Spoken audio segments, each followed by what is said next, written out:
नमस्कार. आज आपण कुळथाची पिठी करणार आहोत. तर त्यासाठी हे 3 चमचे मी कुळथाचं पीठ घेतलेलं आहे. मसाल्याच्या डब्यातला 1 चमचा मसाला घेतलाय. तिखट तुमच्या आवडीप्रमाणे घेऊ शकता. चवीनुसार मीठ घेतलंय. हळद घेतली थोडी. एक कांदा उभा जाडा-जाडा असा चिरून घेतलाय. लसणीच्या 7-8 पाकळ्या घेतलेल्या ठेचून.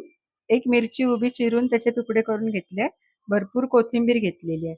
आता आपण उडदाच्या पिठामध्ये हे पाणी घालून सारखं करायचंय. कढई तापत ठेवली आहे. आता त्यात एक पळी आपल्याला तेल घालायचंय.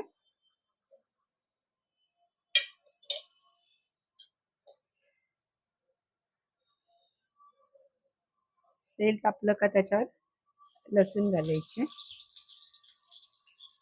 लसूण लाल झाली. आता त्याच्यावरती आपल्याला हा उभा चिरलेला कांदा घालून थोडं परतवायचंय.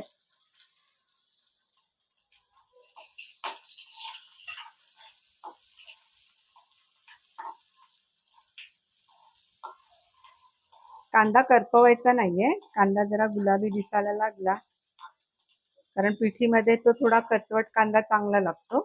आणि हे पिठी अशी पातळ करून घेतलेली आहे. आता ह्यावरती आपण पिठी घालायची. पिठी तुम्हाला किती पातळ घट्ट हवी ते तुमच्यावरती आहे. त्यात ही उभी चिरलेली मिरची घालायची. उभी चिरलेली मिरची 3 ते 4 कोकम घालायचे. आणि ही कोथिंबीर चिरलेली ती घालायची. आणि छान उकळी घ्यायची आहे त्याला. उकळी होता होताच ते घट्ट पातळ तुम्हाला दिसेल किती आहे ते. घट्ट झालं का थोडं पाणी घाला. त्याची पिठी तयार आहे.